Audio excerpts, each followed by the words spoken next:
Ya, sekarang episode ke-57 ya kalau nggak salah ya, yaitu tentang larangan mencela atau mencaci angin. Ini bab yang salah satu bab yang penting dan sangat relevan banget dengan kehidupan kita. Jadi teman-teman pastikan dengerin bab ini dengan baik ya. Bismillahirrahmanirrahim. Ala Rasulillah. Innal hamdalillahi nahmaduhu wa nasta'inuhu wa nastaghfiruh. Sungguh segala puja dan puji hanya milik Allah. Kita puji Dia. Kita mohon pertolongan dan ampunannya. Wa na'udzubillahi min syururi anfusina wa min sayyiati a'malina. Kita mohon perlindungan kepada Allah dari keburukan diri kita dan keburukan amal perbuatan kita. May yahdihillahu fala mudhillalah. Barang siapa yang Allah beri hidayah, tak akan ada seorang pun yang bisa menyesatkan. Wa may yudlil fala hadiyalah. Dan barang siapa yang Allah sesatkan, tak akan ada seorang pun yang bisa memberi petunjuk. Asyhadu an la ilaha illallah. Aku bersaksi tiada Tuhan yang berhak disembah dengan benar kecuali Allah. Wa asyhadu anna Muhammadan abduhu wa rasuluh. Dan aku pun bersaksi Muhammad adalah hamba dan rasulnya. Amma ba'du. Teman-teman yang hadir di sini kurang lebih sekitar 80 orang. Dan juga yang nanti mungkin ngedengerin rekaman ini. Dan Allah melihat kamu, melihat kita semua. Taruhlah di hati kita rasa ingin diampuni dosa-dosanya ketika kita lagi hadir di kajian kayak gini. Jadi kalau hadir di kajian tuh jangan cuma fokus ingin dapat ilmu baru, ingin nyatet ilmu baru. Bukan.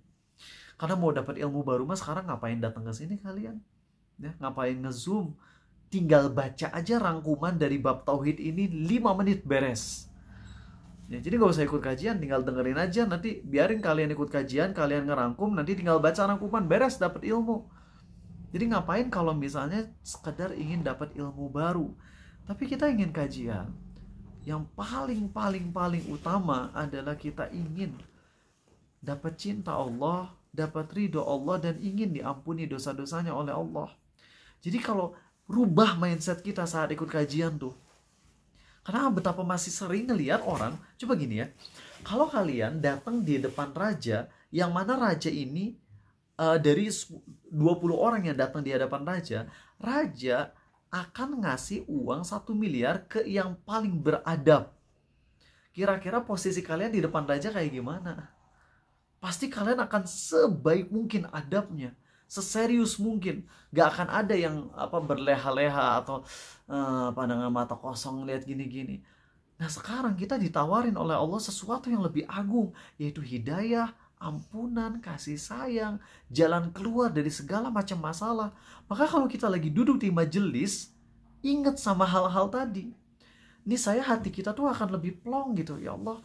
Walaupun sekarang masih pembukaan, belum masuk materi inti, tapi kalau hati kita udah ngomong kayak gitu, ya Allah, aku di sini ingin diampuni dosa-dosanya, ingin dapat cintamu, ingin dapat ridhomu, ingin dihilangkan dari segala macam masalah, ya Allah, ingin mati husnul khotimah. Itu kalau kalian taruh niat-niat itu di hati, beda kualitas yang ikut ngajinya. Aku punya murid, namanya Firdan, anak pesawat terbang, pembuat logo Paradise Driver 2017. Firdan ini anaknya kalau datang kajian tuh gak pernah nyatet. Gak pernah. Tapi kalau datang kajian, mata ngelihat Arizal, fokus maksimal, silahkan masuk. Fokus maksimal, dan dia tuh sering gitu, mau nangis. Matanya kayak bengkak merah gitu, mau nangis ketika nyampein ilmu. Waalaikumsalam. Beda dengan sebagian murid-murid Arizal yang mungkin ketika datang fokus dia adalah nyatet materi. Bagus.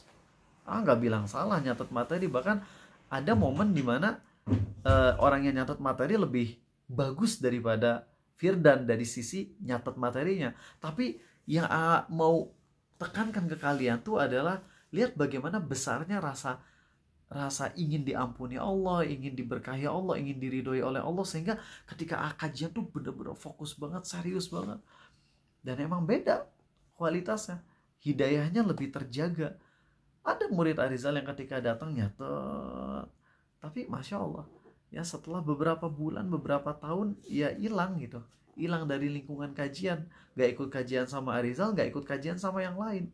Ya bisa jadi sebabnya adalah tadi, ketika hadir di kajian kurang naruh di hati rasa ingin diampuni Allah, rasa ingin diberi hidayah oleh Allah, kurang.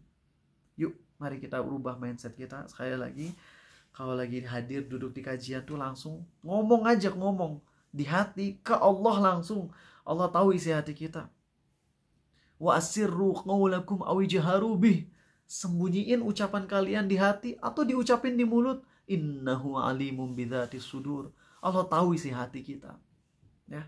Jadi ngomong, ya Allah, sekali lagi ulang biar kalian tuh datang ke majelis ilmu, terutama kajian rutin Arizal tuh gak jadi kosong gitu hatinya. Taruh, ya Allah, ampunanmu, kasih sayangmu, ridhomu, cintamu. Jadikan ini ya Allah yang menjadi saksi kalau aku lagi berusaha mendekatkan diri padamu ya Allah. Dan matikan aku dalam kondisi taubatan nasuha. Taruh itu semua teman-teman di hati kita.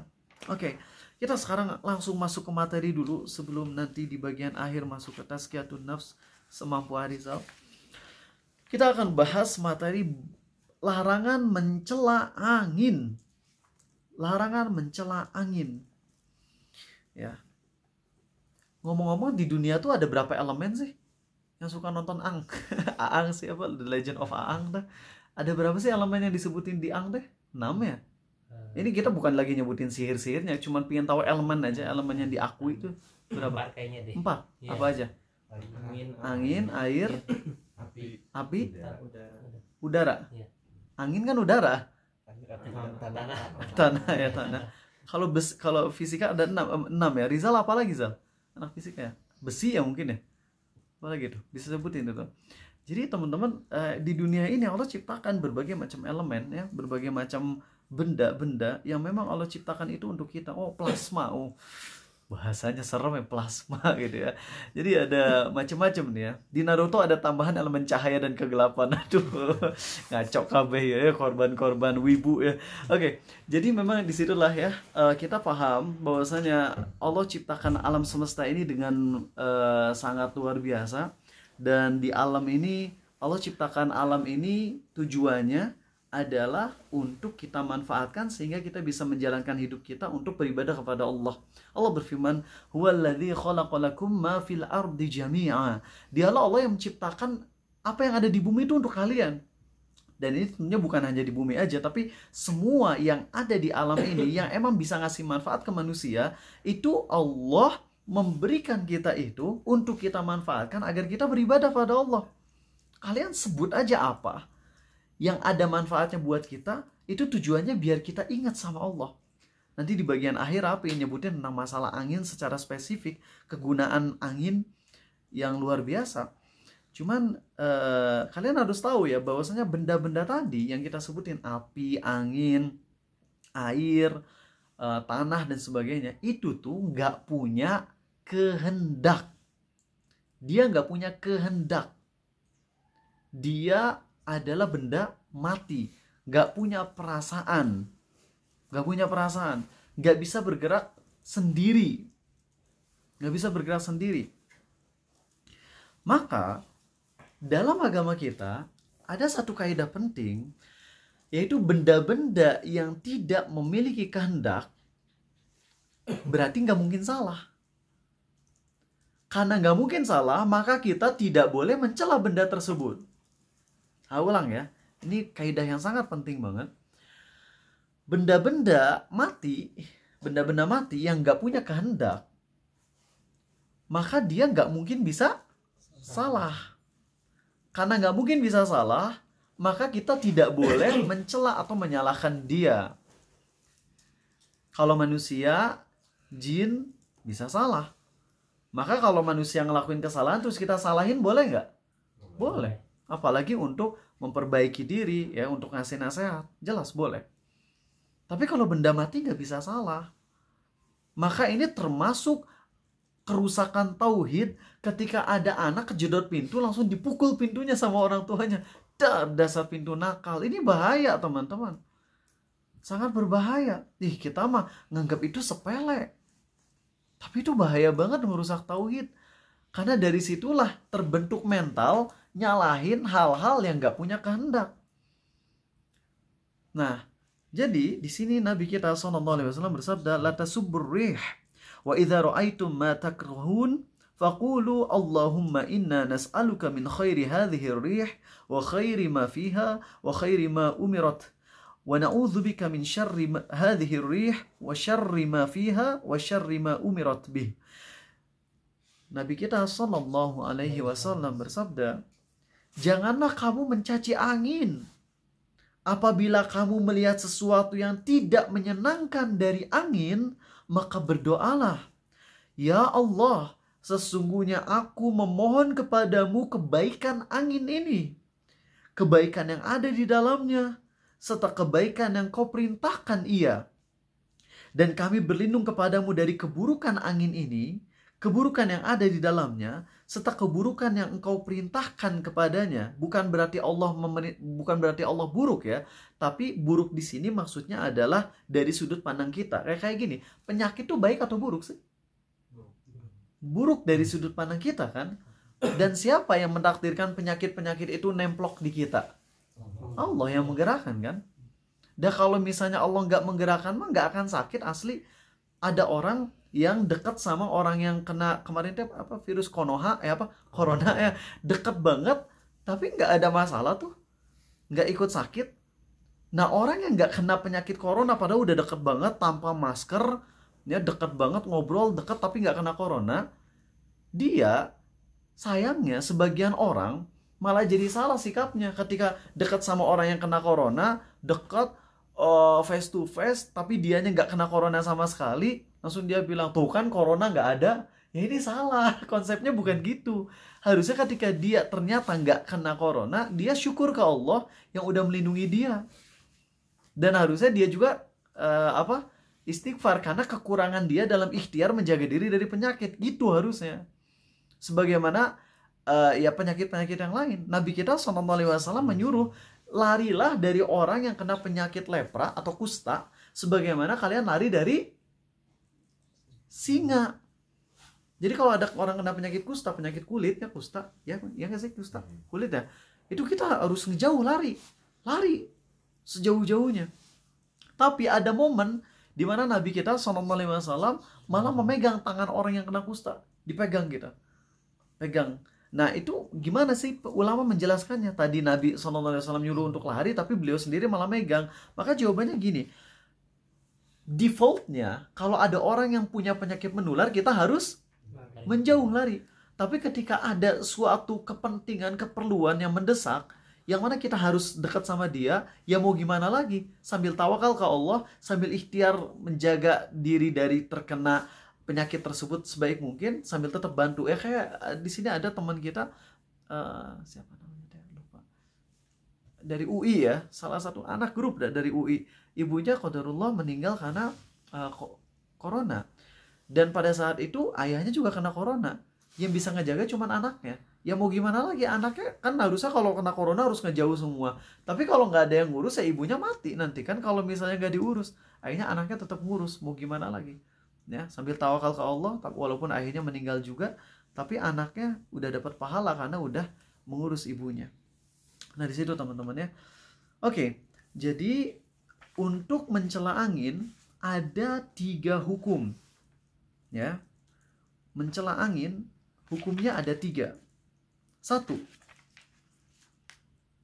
kalau kita mencela angin dan kita meyakini kalau angin ini bertiup dengan sendirinya tanpa ada yang menggerakkannya yaitu Allah, maka kita murtad dari Islam. Karena kita mengira bahwasanya angin ini tidak ada penciptanya. Dan sebagai muslim mustahil punya keyakinan tersebut ya. Jadi nggak mungkin ada muslim yang bilang ini angin bergerak sendiri tanpa ada yang mengaturnya. Allah nggak ngatur pergerakan angin. Ini nggak mungkin ada muslim yang ngomong kayak gitu. Ya, walaupun mungkin ada aliran-aliran sesat dari penganut Qadariyah atau Jabariyah. Qadariyah yang lebih tepat ya kalau dalam hal ini. Pokoknya nggak usah terlalu mendalam dulu. Yang penting kita yakin kalau angin itu bergerak atas takdir dari Allah, perintah dari Allah, pergerakan dari Allah, kehendak Allah. Nah kalau kita mencela angin karena kita meyakini angin ini bergerak dengan sendirinya tanpa Allah yang menggerakkan, maka kita kafir. Ya, kafirnya bukan karena perbuatan mencela anginnya. Kafirnya karena kita meyakini angin nggak ada yang menggerakkannya gitu. Tapi ini sekali lagi nggak mungkin ya. Nggak mungkin seorang muslim kayak gitu. Yang kedua, kita mencela angin, kesel sama angin, tapi kita nggak bermaksud mencela Allah. Ya kita ya bete aja gitu. Ini udah ngejemur, kena angin, jadi wing terbang. Terus kita, ih dasar angin. Nah kalau kayak gitu ini dosa. Dosa ya. Murtad atau enggak? Tidak murtad. Ya. Itu karena kebiasaan latah aja gitu. Kalau misalnya ditanya, kamu sebel sama angin, nyalahin angin, emang angin bisa ngedengar kamu? Ya nggak bisa. Angin dia gerak sendiri atau digerakin sama Allah? Ya Allah. Dia pasti ngejawab kayak gitu. Tapi kenapa tetap mencela angin? Ya itu karena ya sifat manusia yang emang kayak gitu, sering berkeluh kesah. Ya kalau lagi berkeluh kesah mah segala sesuatu ya disalahin gitu ya teman-teman. Kalau orang yang lagi banyak masalah mah dalam hidupnya apapun bisa jadi objek untuk dicaci maki gitu. Nah, jadi itu yang kedua ya.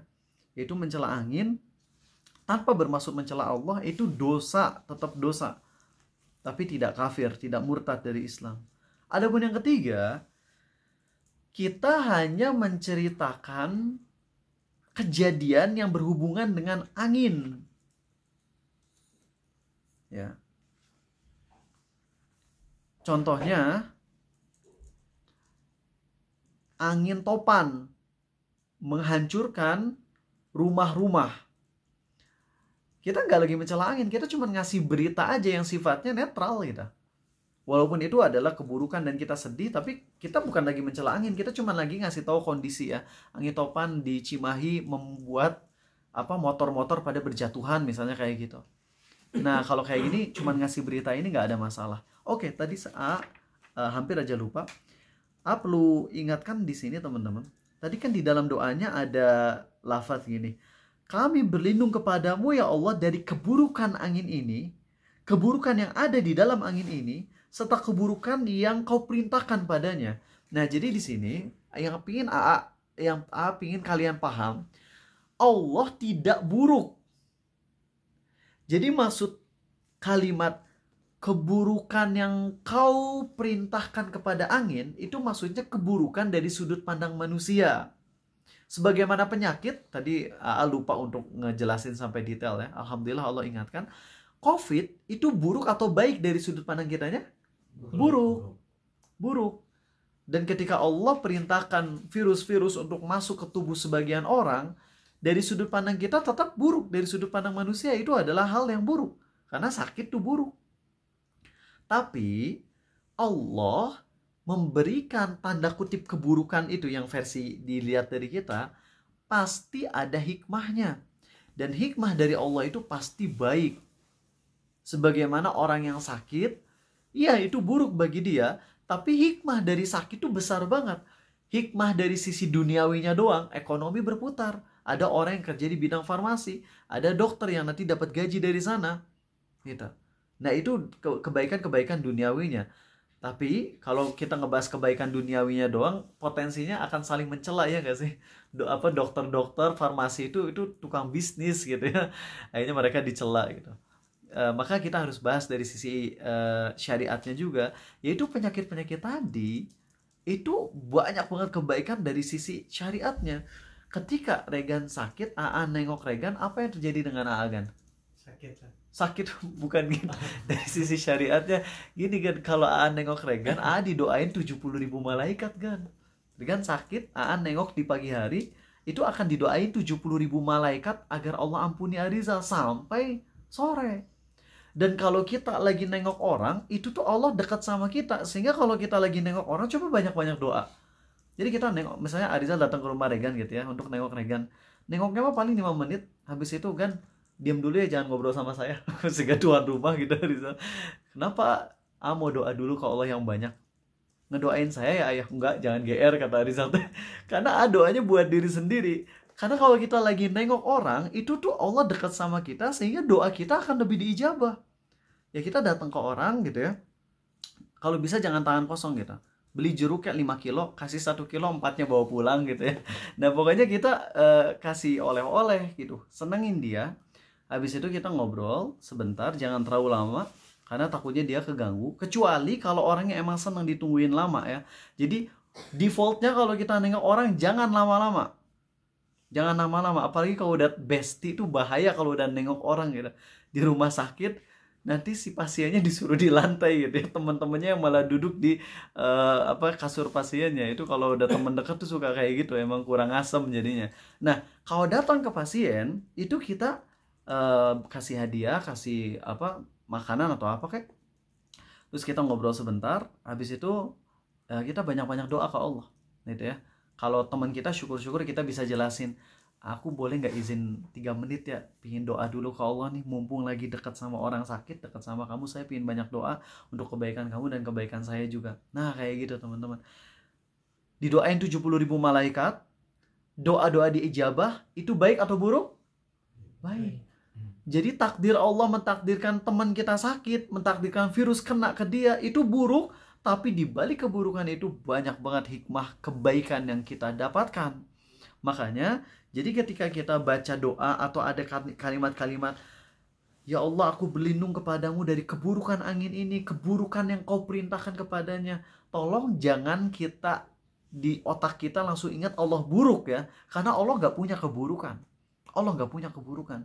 Keburukan itu hanya dari sudut pandang kita, tapi kalau dilihat dari sudut pandang Allah, Allah selalu baik. Kita ikutin ya semuanya doa-doanya. Sekali-kali aku pingin kalian ikut juga ya. Allahumma inna, ayo. Allahumma inna Nas'aluka min khairi hadhihir rih wa khairi ma fiha wa khairi ma umirat wa na'udzu bika min syarri hadhihir rih wa syarri ma fiha wa syarri ma umirat bih. Nah itu doanya ya, yaitu ya Allah aku memohon kebaikan aku memohon kepadamu kebaikan angin ini, kebaikan yang ada di dalamnya dan kebaikan yang kau perintahkan padanya, dan aku berlindung kepadamu dari keburukan angin ini, keburukan yang ada di dalamnya dan keburukan yang kau perintahkan kepadanya gitu ya. Dan sekali lagi Allah nggak buruk ya.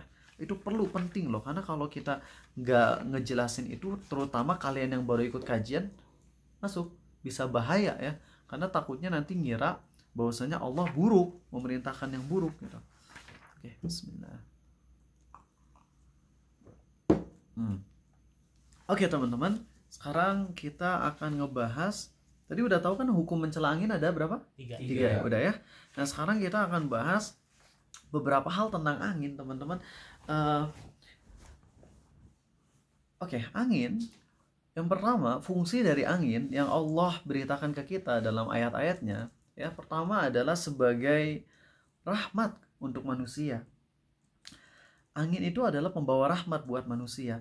Nggak tahu ya, secara ilmu terdahulu itu sudah dipahami atau belum oleh orang-orang terdahulu. Tapi sejauh yang AA tahu, AA sendiri aja baru tahu ketika AA belajar biologi. Yaitu apa? Kalau tumbuhan itu kawinnya caranya gimana sih? Apa ketemu apa?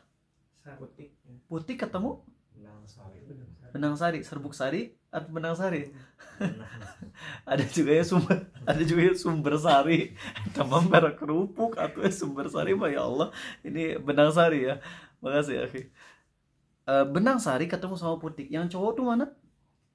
Putik apa benang sari? Benang sari. Sari kan harusnya perempuan ya, kalau ini cowok. Gak tahu lah biologi namanya juga ya. Ya, dan gak terlalu penting juga ngomong mana yang cowok mana yang cewek gitu ya.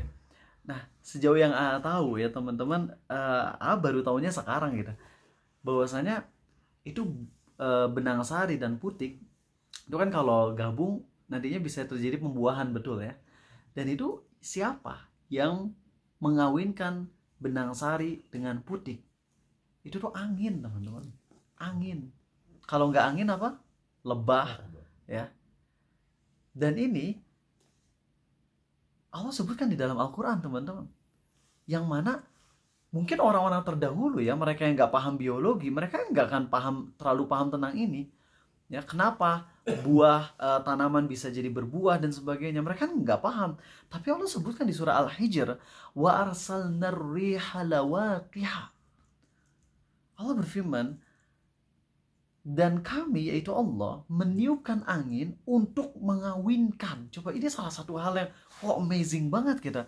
Kalau orang-orang terdahulu, entah mereka udah paham atau belum bahwasanya angin itu salah satu manfaatnya tuh untuk mengawinkan tumbuhan. Mereka paham atau enggak, wallahu alam. Tapi buat Arizal pribadi ya, yang baru belajar biologi ya pas SD atau SMP, kemudian habis itu ngebaca Al-Quran, Masya Allah, Al-Quran udah diturunkan 1400 tahun yang lalu yang membicarakan tentang fungsi angin untuk mengawinkan tumbuhan. Yang mana AA ya taunya ketika udah dewasa mempelajari biologi. Dan AA kepikiran gitu, kalau orang-orang zaman dulu tahu atau enggak sih kalau angin itu bisa mengawinkan. Kalau mereka nggak tahu, dan ternyata itu baru dipahaminya oleh biologi-biologi modern, ilmu biologi modern, ini artinya luar biasa. Al-Quran sudah menyebutkan sesuatu yang biologi aja baru pahaminya sekarang gitu. Paham maksud Rizalnya? Tapi wallahu alam, nggak tahu ya apakah orang terdahulu sudah tahu atau belum bahwasanya fungsi angin adalah untuk mengawinkan. Tapi kalau kalian baca Al-Quran, akan banyak banget teman-teman hal-hal yang amazing yang baru dipahami oleh orang-orang zaman now, tapi di Al-Quran udah diberi isyarat dari terdahulu. Seperti contohnya aja tentang kemarin sempat ngedengar tentang penjelasan ilmi, ini dari sisi saintifik ya, bukan tafsir. Ini bukan tafsir tapi lebih ke sisi saintifik. Was-sama'i wat-tariq wa ma adraka mat-tariq an-najmus tsaqib. Itu tentang at-tariq. Tariq itu adalah, kalau dari sisi bahasanya, ini dibahas dari sisi bahasanya dan nggak terlalu dalam, tapi ngasih secara apa, summary-nya aja. Summary itu apa ya? Kesimpulannya aja. At-tariq, kan kalau kita tahu tariq itu artinya jalan gitu ya. At-tariq itu adalah benda yang bunyi kayak gini, tek tek tek tek tek tek gitu. Ada kayak besi lah yang bunyi tek tek tek tek tek tek tek tek tek tek gitu. Pertanyaannya, bintang ada suaranya nggak? Ada mungkin di sana ya, tapi kalau dari sisi kita kedengaran nggak suara bintang? Enggak kan? Tapi Allah udah menyebutkan bintang ya di surah At-Tariq dengan sebutan At-Tariq, yang mana At-Tariq kalau dari sisi bahasanya itu adalah benda yang kayak gitu bunyi tek tek tek tek, kayak besi yang bunyi tek tek tek tek tek gitu. Pertanyaannya, 1400 tahun yang lalu udah ada belum alat untuk ngecek suara bintang? Belum ada. Nah, beberapa tahun kemarin itu ketika udah orang-orang di bumi, ilmuwan sudah bisa pakai alat apalah yang untuk ngedenger suara benda-benda langit, itu mereka ngelihat observasi satu bintang, dan itu bintangnya ada yang bunyinya kayak itu tek tek tek tek tek tek tek tek. Dan itu amazing banget pas kita ngelihat, ya Allah, di Quran udah disebutin 1400 tahun yang lalu bintang yang bunyinya begini, dan kita baru tahu sekarang. Dan ini teman-teman, kalau kita ngelihat fakta-fakta ilmiah, ingat ya, fakta ilmiah bukan teori. Kalau teori masih bisa benar, masih bisa salah. Kalau Al-Quran tuh jangan dicocokin sama teori, nggak boleh. Karena Al-Quran udah pasti benar, teori masih mungkin benar bisa salah. Tapi kalau Al-Quran tuh hanya boleh dipadukannya dengan fakta ilmiah. Nah, kalau misalnya kita ngelihat fakta-fakta ilmiah, lalu kita ngelihat Al-Quran dan kemudian match, itu akan bikin kita semakin kagum dan akan membuat kita semakin yakin dengan firman Allah di surah As-Fussilat. Allah berfirman, sanurihim ayatina fil afaqi wa fi anfusihim hatta yatabayyana lahum annahul haqq. Allah berfirman, kami, yaitu Allah. Ingat, kalau Allah bilang kami itu maksudnya aku ya. Dalam bahasa Arab, kami itu bisa untuk singular, bisa untuk single. Jadi jangan aneh kalau Allah nyebut dirinya dengan kata kami. Bukan berarti Allahnya jadi tiga, bukan ya. Allah berfirman, sanurihim ayatina. Kami akan perlihatkan kepada manusia ayat-ayat kami. Fil afaq, di segala penjuru ufuk. Ufuk itu artinya adalah kanan maksimal, kiri maksimal, atas maksimal, bawah maksimal. Itu artinya ufuk ya. Jadi kalau kalian ngedengar kata ufuk, itu artinya semua yang bisa terjangkau mata, endless, infinity jaraknya. Itu namanya ufuk. Allah akan perlihatkan kepada manusia dari segala macam ufuk dan juga pada diri mereka sendiri, sampai jelas bagi mereka bahwasanya Al-Quran itu benar datangnya dari Allah. Makanya nggak aneh kalau misalnya kita waktu demi waktu kita temukan kebenaran fakta ilmiah tentang ini, tentang ini, tentang ini, tentang ini, tentang ini. Ketika ngebahas tentang apa, besi itu awalnya dari mana? Ternyata bukan dari bumi, tapi dari luar angkasa. Dan Allah berfirman di surah Al-Hadid apa? Wa anzalnal hadid. Allah turunkan besi. Kenapa nggak wa ambatnal hadid? Kenapa Allah nggak berfirman kami tumbuhkan besi? Tapi Allah berfirman wa anzalnal hadid. Kami turunkan besi. Wow, itu kok amazing banget teman-teman. Sangat amazing. Sekali lagi, jangan cocokkan Quran dengan teori. Nantinya salah seperti yang terjadi dengan ustadz yang sangat luar biasa cerdasnya, tapi maksakan. Hanya teori-teori isotop dan sebagainya dipaksakan dengan nomor surat, itu nggak nyambung jadinya teman-teman. Itu salah, nggak bisa.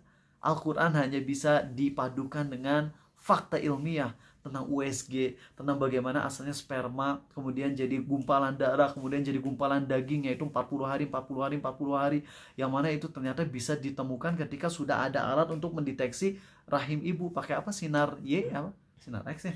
Ya pokoknya itulah. Dan itu orang-orang pada kagum gitu, wow, kok bisa ya? Oke, fungsi angin yang pertama adalah sebagai rahmat bagi manusia. Sebagai rahmat bagi manusia.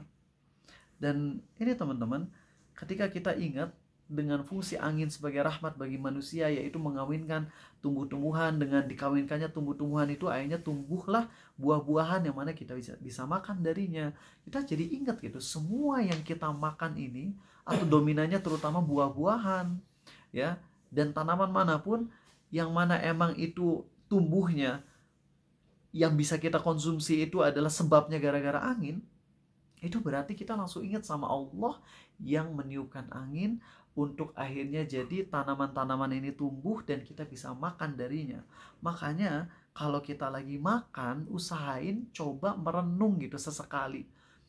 Kalau lagi makan sendiri ya, jangan kalau lagi banyak kan. Kalau lagi banyak kan kita makan ya senang-senang aja, jangan sampai lagi makan nangis gitu ya. Lagi di depan orang, kenapa kamu lagi ada masalah? Tapi sesekali kalau kita lagi sendirian, itu makan tuh coba sambil ngerenung teman-teman. Pas kita lagi makan sesuap nasi pakai sambal, ya Allah, nasinya, padinya, terus sambelnya, cengeknya, cabenya, kemudian garamnya dari pantai, semuanya itu ngumpul di piring kita. Makanya nggak aneh kenapa Imam Ahmad bin Hambal, mazhab beliau adalah dalam masalah makan itu kalau kita ngucapin alhamdulillah itu bukan beres makan. Tapi kapan ngucapin alhamdulillahnya tahu? Setiap nelen. Jangan pas nelen, telan dulu baru alhamdulillah ya. Kita makan alhamdulillah, kita makan alhamdulillah, biar kita bisa makin ingat sama Allah. Asli salah satu hal yang bikin emosional tuh kalau udah ngomongin tentang makanan teman-teman. Kalau udah ngomongin tentang makanan tuh aduh luar biasa. Ya. Terutama kalau misalnya ya kita ngelihat makanan yang leftover gitu. Terus orang-orang yang ngebuangnya begitu aja di saat banyak orang yang emang kelaparan, walaupun memang dari segi fikih ya ada pembahasan tersendiri, seperti kalau misalnya di toko-toko donat, toko-toko kue, kenapa kalau nggak habis harus dibuang, itu ada alasannya yang memang bisa kita terima ya. Jadi jangan bilang mubazir, kenapa donat-donat dibuang, kenapa nggak dikasihin ke orang miskin, itu ada alasannya secara ekonomi dan juga secara ilmiahnya, nggak bisa kita salahkan mereka ya. Kemarin pas susu kenapa dibuang gitu ya, susu yang di Jogja ya kalau nggak salah ya, kenapa dibuang, kenapa nggak dikasihin ke orang miskin, itu ada alasannya secara yang rasional yang bisa kita terima. Cuman selama kita masih memungkinkan untuk memanfaatkan makanan, jangan dibuang sebisa mungkin teman-teman. Syukuri makanan tersebut ya. Oke. Yang kedua teman-teman, angin adalah sebagai tentara Allah. Nah ini juga lagi-lagi ya, kalau lagi ingat angin, terus kalian lagi baca surah Al-Ahzab, kalau bisa sih kalian nangis gitu teman-teman. Karena Al-Ahzab adalah salah satu perang yang mana di dalam peperangan ini banyak banget faktor-faktor penyebab kemenangan, tentunya setelah pertolongan dari Allah. Dan Allah mengingatkan kita di surah Al-Maidah, ya ayyuhalladzina amanu dzkuru ni'matallahi 'alaikum idh hamma qaumun ay yabsutu ilaikum aydiyahum fakaffa aydiyahum ankum. Allah berfirman, wahai orang-orang yang beriman, di surah Al-Maidah, ingatlah nikmat Allah atas kalian ketika kaum-kaum itu mau menyerang kalian, lalu Allah tahan tangan-tangan mereka dari menghancurkan kalian. Dan salah satu perang yang paling bisa kita ingat rahmat Allahnya adalah perang Al-Ahzab, teman-teman. Kenapa? Di perang Al-Ahzab ini kemungkinan menang tuh hampir nol. Gimana nggak nol coba, teman-teman? Kaum muslimin cuma 3.000 di Madinah stuck. 12.000 pasukan dari berbagai macam suku datang ke Madinah. Dan di belakang kaum muslimin ada 1.400 Yahudi yang harusnya nolong lawan musyrikin. Yahudi ini malah backstab, nyerang dari belakang. Itu gimana mau menang? Kaum muslimin 3.000 aja udah sibuk ngelawan 12.000 pasukan dengan panah mereka. Ditambah dari belakang 1.400 Yahudi yang mau nyerang kaum muslimin. Kaum muslimin tuh gak bisa makan, gak bisa minum, gak bisa sholat, gak bisa BAB. Sampai-sampai orang munafik tuh ngetawain Nabi Muhammad SAW. Itu tuh Muhammad yang ngomong kalau kita akan menguasai Romawi dan Romawi dan Persia. Kita bakalan menguasai Eropa. Kita bakalan menguasai Romawi dan Persia. Buat BAB aja kita gak bisa sekarang. Itu orang-orang munafik sampai ngomong kayak gitu, teman-teman. Dan Masya Allah, salah satu yang menyebabkan kaum muslim menang itu apa? Topan. Angin yang bikin orang-orang musyrikin tuh pada kocar-kacir. Tapi teman-teman, ada tapinya. Angin yang Allah turunkan untuk menghancurkan umat Nabi, untuk Nabi Muhammad SAW, untuk menolong Nabi Muhammad SAW, itu berbeda dengan angin yang Allah kirimkan kepada umat sebelum Nabi Muhammad SAW. Nabi kita alaihi salatu wassalam bersabda, aku ditolong oleh Allah dengan angin as-soba, dan kaum yang terdahulu, yakni kaum terdahulu dibinasakan dengan angin ad-dabur. Hadis Sahih Bukhari nomor 1035. Jadi teman-teman, yang membedakan angin zaman sebelum Nabi Muhammad SAW dan angin yang sekarang adalah angin terdahulu tuh sifatnya tuh benar-benar destroy, ngehancurin, benar-benar ngebuat mereka hancur tuh tumpas abis. Kaum Ad adalah kaum yang paling kuat badannya. Sampai mereka bilang, man asyaddu minna quwwah. Kaum Ad tuh punya kekuatan untuk mencabut pohon kurma tanpa alat. Hanya dengan tangan mereka sendiri cabut tuh pohon kurma. Gimana nggak kuat, gimana nggak keker mereka. Sampai saking kuatnya mereka bilang, siapa yang lebih kuat daripada kita. Dan Allah siksa kaum Ad dengan elemen terlembut di alam ini. Api panas dengan sendirinya. Air sakit. Coba kalian dari beplang di kolam renang, coba loncat perut duluan. Itu mah kayak ditampar, plak, sakit. Tanah digampar, tanah liat, bisa bocor kepala kita. Tapi angin kan benar-benar paling lembut nih. Lembut banget. Tapi ternyata yang menghancurkan kaum Ad adalah angin, udara, teman-teman. Udara yang bergerak dengan cepat, yakni jadi angin. Dan itu nggak main-main. Allah sebutkan bahwasanya kaum Ad itu disiksa selama 7 hari 8 malam. 7 hari 8 hari 7 malam. 8 hari 7 malam mereka tuh diangkat ke langit, ke bawah lagi, diangkat ke langit, ke bawah lagi, sampai kepala mereka tuh copot, lehernya tuh udah buntung, teman-teman, kepalanya nyungsep di dalam tanah, lehernya buntung, tapi tetap Allah bawa mereka ke langit lagi, jatuhin lagi, langit jatuhin lagi, untuk menghinakan mereka habis-habisan. Itu kaum Ad generasi pertama. Adapun kaum Ad generasi kedua, yaitu setelah Nabi Ibrahim, mereka ditimpa kekeringan yang luar biasa, mereka udah capek, mereka kering, mereka udah gak ada makanan, dan mereka berlindung di rumah-rumah mereka. Saat mereka benar-benar berharapkan diturunkannya angin, diturunkannya hujan, ternyata keluar hujan. Keluar awan mendung. Dan ketika keluar awan mendung, mereka lari keluar. Ya, hadza 'aridum mumtiruna. Ini awan yang akan menghujani kami. Dan Allah berfirman apa? Bal huwa masta'jaltum bi rihum fiha azabun alim tudammiru kulla syai'in bi amri rabbiha. Itu awannya teman-teman ngeluarin bola api. Itu generasi kedua kaum Ad. Jadi kaum Ad itu ada dua generasi. Kalau kalian baca tentang kaum Ad, kenapa kok beda, yang satu angin, yang satu azab pedih? Itu karena emang ada dua generasi, kata Ibnu Katsir. Yang pertama adalah sebelum Nabi Ibrahim, yang kedua setelah Nabi Ibrahim. Generasi kedua Ad itu dihancurinya dengan awan yang ngeluarin bola api. Allahu Akbar. Jadi teman-teman, angin yang ada sebelum umat Nabi Muhammad SAW tuh angin yang apa? Ngancurinya tumpas abis. Gila-gilaan bahasa gak sopannya ya. Bener-bener hancur. Sedangkan angin yang dikirimkan ke umat Nabi Muhammad SAW, umat dakwah ya. Umat dakwah tuh berarti bukan follower beliau, bukan muslim. Ya, ini umat yang menolak dakwah beliau, adalah angin yang sekedar untuk mengusir mereka aja. Tapi gak sampai ngebunuh. Karena Allah sayang gitu kepada umatnya Nabi Muhammad SAW. Yang muslim jelas disayang, adapun yang kafir lebih banyak dikasih toleransi oleh Allahnya. Makanya dalam perang Al-Ahzab, kan kalau Allah kirimkan angin kaum Ad hancur 12.000. Tapi kan Allah gak ngancurin. Allah kirim angin yang membuat mereka akhirnya jadi mundur. Setelah mundur Allah bikin mereka maju ke surga. Yaitu Allah ngasih hidayah ke mereka. Coba kalau misalnya Allah hancurin Al-Ahzab dengan angin, gak akan ada kesempatan buat Abu Sufyan untuk masuk surga. Gak ada kesempatan buat orang-orang kafir untuk masuk Islam. Tapi begitulah Allah yang maha baik.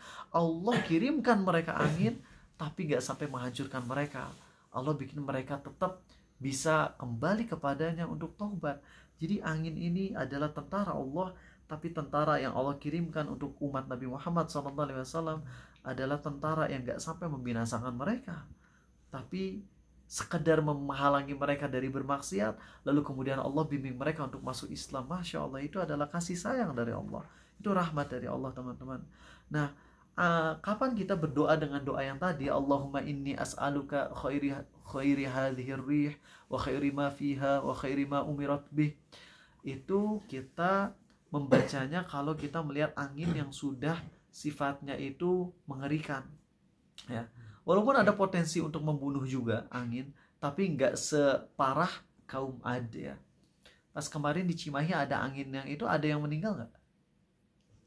Sejauh yang dengar nggak ada sih ya. Waktu kemarin tuh di Borma Ranca Ekek kan deh, yang dulu tuh ya, itu sampai Masya Allah di Borma tuh udah hujan aja itu ya.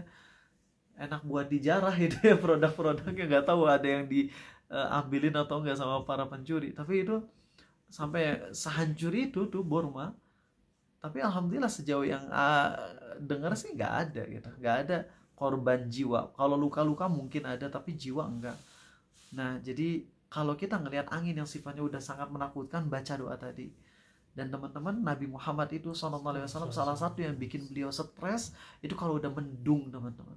Kalau udah mendung tuh beliau udah takut banget. Beliau takut kalau itu adalah mendung awan angin yang dikirimkan ke kaum Ad. Walaupun udah nggak mungkin ya, bisa aja kalau Allah mau menghancurkan mah, tapi sangat kecil gitu persentasinya turun angin yang sampai kayak kaum Ad. Atau mungkin nggak mungkin juga ya, karena Nabi SAW tadi udah bersabda demikian gitu.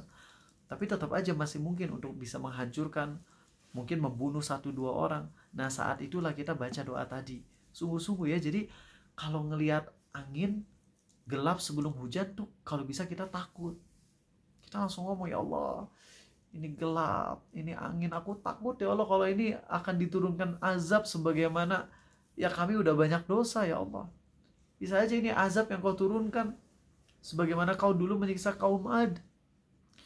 Langsung takut. Nah, kalau udah turun hujan, di situ lega, langsung baca Allahumma shayban nafi'an. Itu adab kita kalau lagi mendung ya.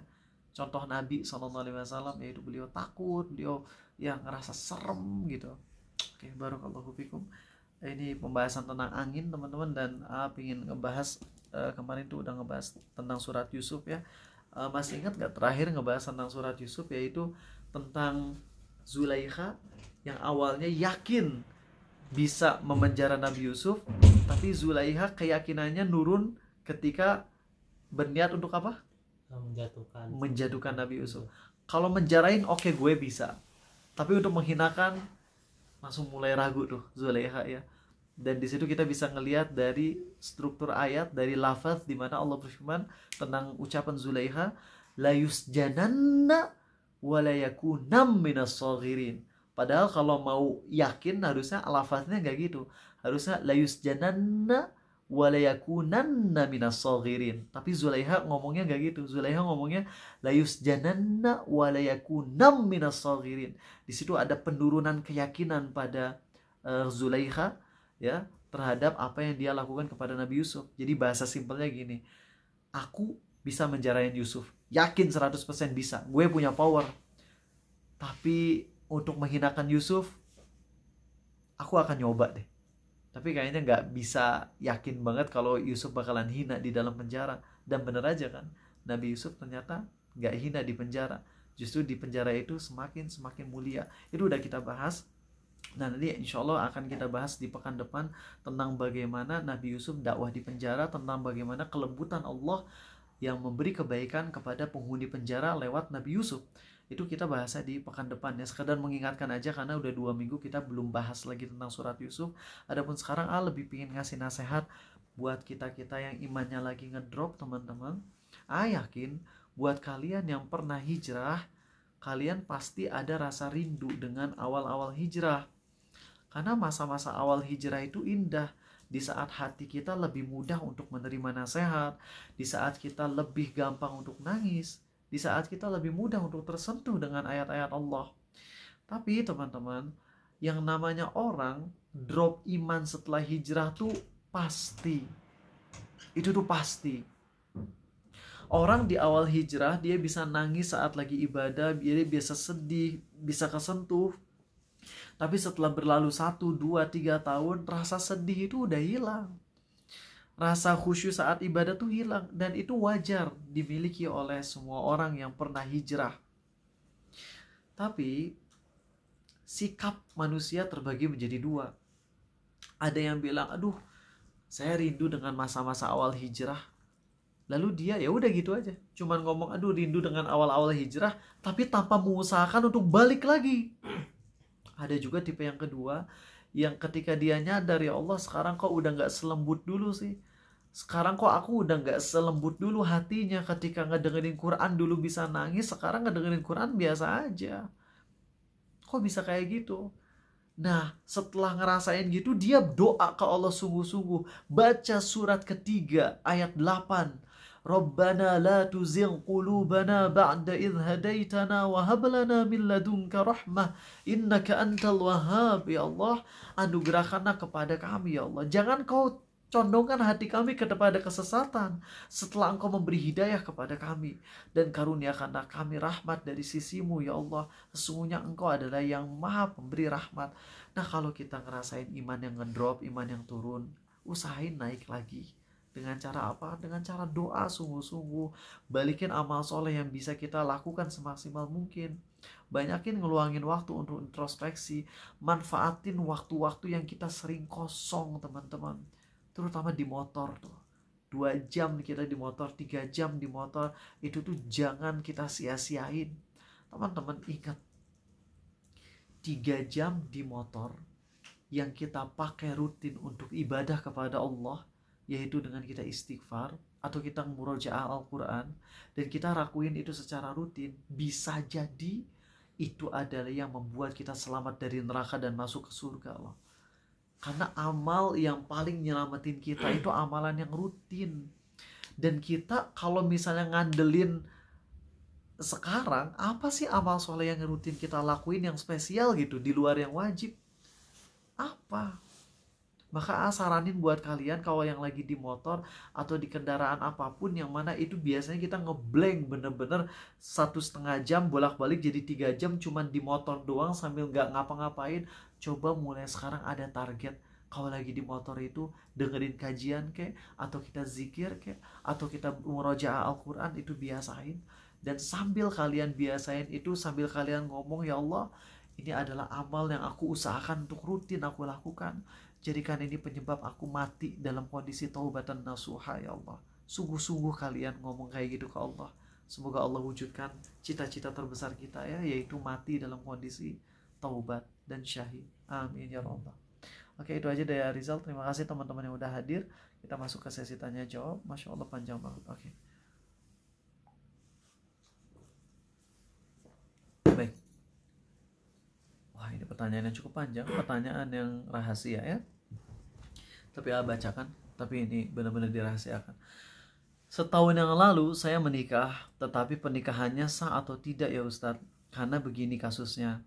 Sebelum menikah saya zina, tapi tidak sampai hamil. Menurut gambar tersebut yang nomor 6, gambar mana? Nggak ngeliat gambar, maaf ya. Bagi yang berzina tidak boleh menikah sampai ia taubat. Waktu itu niat saya menikah supaya zinanya tidak terulang lagi, supaya halal kalau berinteraksi fisik lagi. Karena saya sulit untuk berhenti total dan sudah terlanjur cinta, saya ingin segera menikah supaya untuk hubungan selanjutnya menjadi halal. Selain itu, niat saya menikah untuk mengumpulkan pahala sebanyak-banyaknya untuk menutupi dosa zina yang banyak.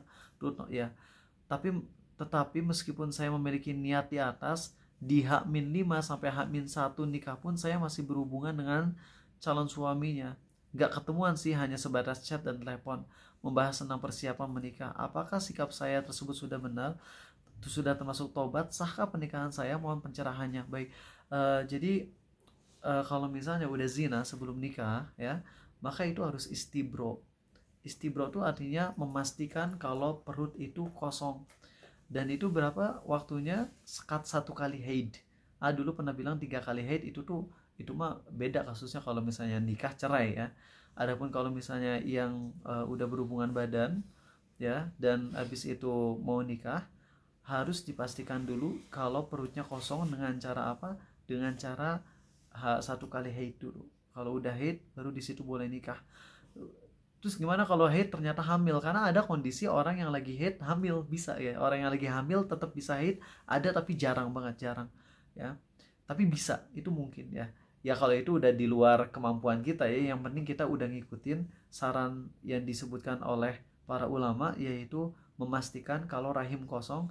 Dan rahim kosong itu bisa dipastikan, hampir bisa dipastikan dengan 1 kali haid ya. Nah kalau Anda sudah 1 kali haid dulu, gak hamil, tapi jangan udah gak haid terus berhubungan lagi. Kalau gitu harus nunggu lagi berarti ya. Nah kalau misalnya Anda sudah pastikan kosong, gak ada janin, nikah insya Allah bisa sah. Tapi kalau misalnya hamil, maka ikut pendapat mayoritas ulama, yaitu tidak sah ya, gak boleh dinikahin kecuali kalau udah ngelahirin ya. Ada yang berpendapat boleh dinikahin kalau misalnya si yang nikahinya adalah yang menyetubuhinya. Maka kita jawab, kalau yang menyetubuhinya itu yang menghamilinya, tapi secara syariat Islam, walaupun sperma itu adalah dia, tapi secara Islam kan bukan ayahnya gitu. Jadi nggak boleh dinikahin dong. Dia hanya boleh dinikahin oleh ayah aslinya. Sedangkan sperma yang ditumpahkan sebelum nikah, itu bukan ayah aslinya. Nggak ada ayah aslinya. Jadi nggak bisa dinikahin kecuali setelah lahir. Apalagi dinikahinya oleh orang lain. Ada aja ya film-film yang kayak gitu ya. Demi menyelamatkan si wanitanya dari rasa malu, akhirnya teman dekatnya yang menikahinya gitu. Akhirnya si yang menghamilinya bilang, bro kamu udah ngebantu aku banget. Jijik ngelihatnya. Dasar kumpul kebo. Najis. Kita ngomong kayak gitu aja najis sama perkara-perkara yang kayak gini ya. Bahkan ucapan najis itu terlalu mulia sih ya. Kalau najis bisa disucikan dengan apa? Dengan air. Tapi kalau itu masalahnya nanti ke bawah keturunannya, kalau keturunan zina semua yang dapat dosa jariah kan si ayahnya nanti. Gak mikir tuh orang kita. Takut teman-teman, takut deh. Nauzubillahi min dzalik. Ya jadi kalau kasus Anda insya Allah sah ya, kalau Anda emang pas nikahnya kosong. Oke. Ini banyak yang nanya ya, waduh.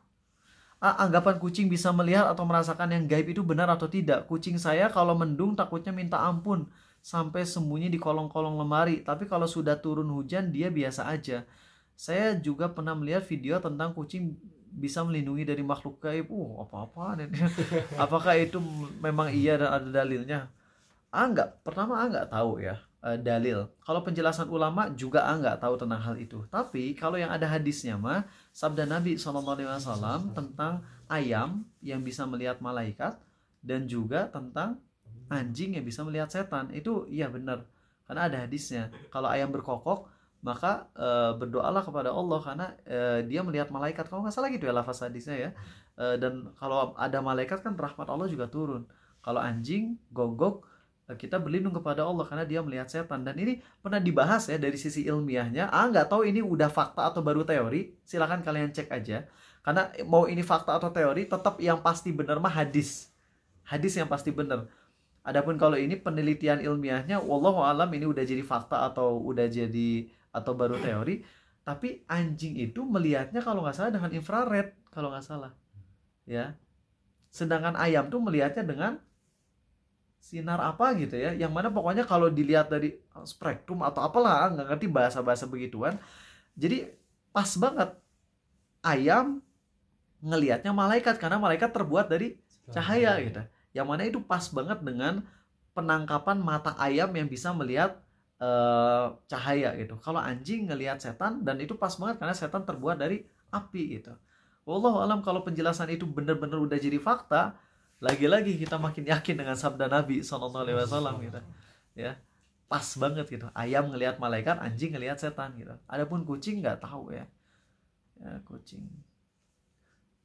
Kalian kalau yang punya kucing jangan sampai kalian jadi babu, oke? Kasihan banget kalian jadi babu gitu kalau ada kucingnya. Pastikan kucing tetap binatang piaraan kita, ya jangan jadi bos kita. Izin bertanya Ustadz, hukum ikut ujian yang dimana pada salah satu soalnya ada gambar manusia, terkadang rambut perempuan terlihat, apakah berdosa mengikuti ujian tersebut? Kalau kita ngegambar jelas nggak boleh, tapi kalau di ujiannya ada gambar manusianya, yaitu kita nggak dosa ikut itu. Sama seperti kita beli sabun, dan sabun-sabun banyak kayak misalnya kalian beli sabun Bioru ya, atau sabun Dead Boy ya. Itu kan ada beda-beda tipe ya. Ada sabun ketika masih jomblo, itu gambarnya perempuan yang pakai kerudung gitu ya. Ada sabun yang keluarga baru nikah, pengantin baru, itu suami istri. Ada sabun yang keluarga anak satu ya, suami istri sama anaknya. Ada juga sabun untuk duda gitu ya. Itu si ayah dengan anaknya doang. Ada juga yang janda gitu, ibu dengan anaknya doang. Itu kan banyak versinya. Nah kita kan beli sabunnya, bukan beli gambar ceweknya gitu. Jadi nggak ada masalah. Sesuatu yang pengikut itu nggak dihukumi ya. Apakah larangan ini hanya untuk bentuk celaan atau semua bentuk kehendak lainnya juga tidak boleh karena dasar mereka tidak memiliki kehendak? Misal hari Sabtu menyambutku dengan bahagia. Ya semua hal yang nggak punya kehendak, waktu, pintu, besi, angin, api, itu hukumnya sama dengan penjelasan tentang angin tadi. Nggak boleh kita cela ya. Teman desain rumah namun si izin bertanya, teman Ali jual desain rumah namun si pembeli ingin membeli menggunakan Ethereum untuk transaksi pembeliannya, apakah boleh?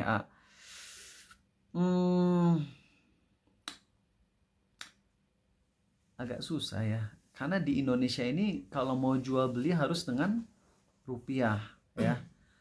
Bahkan jual beli dengan emas aja nggak boleh gitu. Emas hanya boleh untuk sebagai aset, sebagai komoditas, nggak boleh untuk sebagai alat tukar. Nah kalau dari sisi aturan Indonesianya ya, sejauh sependek pemahaman AA yang jelas-jelas terbatas itu nggak boleh ya. Tapi kalau misalnya dari sisi dunia ya, Ethereum itu termasuk jadinya kayak barter gitu ya. Iya gitu deh paling, maaf ya. Bedanya wadi sama keputihan itu apa? Jadi maaf untuk Ethereum tadi nggak bisa jawab ya, belum bisa jawab. Tapi kalau ditanya apakah koin Ethereum halal, halal. Ethereum, Solana, Bitcoin itu halal ya. Bedanya wadi sama keputihan itu apa? Kalau wadi itu keluar sambil pipis ya, bentuknya itu kayak susu kental manis yang nyampur dengan kencing ya. Adapun keputihan itu hanya ada pada wanita yang mana itu keluar terus kayak ingus, dan itu keluarnya itu di luar kencing, maksudnya nggak lagi kencing, itu keluar terus. Dan hukum keputihan udah bahas, pendapat yang lebih tepat adalah keputihan tidak najis, yaitu sudah kita bahas di pembahasan fikih, nanti mungkin diulang lagi. Sampaikan aja secara simpel ya. Alasan kenapa keputihan itu suci adalah karena Nabi Muhammad SAW di pakaian beliau ada bekas sperma, ada bekas sperma atau air mani Nabi Muhammad SAW. Dan Aisyah tidak mencuci pakaian tersebut, Aisyah hanya mengeriknya. Dari hadis ini terdapat kesimpulan kalau air mani itu suci apa najis? Suci. Buktinya Aisyah tidak mencucinya, Aisyah hanya mengeriknya.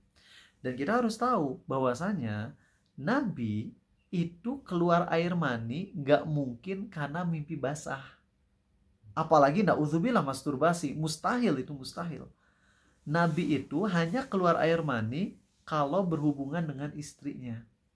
Karena kalau mimpi basah itu berarti kan kita mimpi zina kan sebenarnya kalau mimpi basah tuh. Dan Nabi Muhammad SAW saat tidurnya dijaga oleh Allah. Gak mungkin lagi tidur beliau mimpi basah. Jadi air mani yang ada di pakaian Nabi SAW itu pasti adalah air mani yang sudah tercampur dengan cairan dari kemaluan istri-istri beliau. Ya, ini ngebahasnya harus dengan hati-hati ya, karena kalau ngebahas tentang Nabi Muhammad SAW dan istri-istri beliau harus dengan bahasa yang elegan, harus dengan bahasa yang sopan. Nah, sedangkan keputihan itu sudah ada dari zaman dulu. Itu sudah lumrah para wanita itu keluar keputihan. Nah, ketika Nabi SAW yang mulia berhubungan dengan istri beliau, otomatis sperma beliau pasti kena dengan keputihan juga. Nah, karena ternyata di pakaiannya ada spermanya, pasti juga itu kecampur dengan keputihannya juga. Nah, karena sperma suci, keputihannya juga ternyata sama Aisyah nggak dicuci tapi cuma dikerik, berarti keputihan juga hukumnya suci. Ini penjelasan para ulama tentang hukum keputihan, dan ini pendapat yang lebih tepat ya, yaitu keputihan suci. Wallahu a'lam. Buat yang pertanyaannya belum terjawab, mohon maaf ya, tapi terima kasih udah berjuang nunggu sampai sini. Buat kalian yang menanya belum kejawab, WA Arizal aja sambil bilang, ini saya udah ikut kajian kemarin tapi belum dijawab pertanyaannya. Itu insya Allah pasti dijawab gratis, ya gratis. Subhanakallahumma wa bihamdik.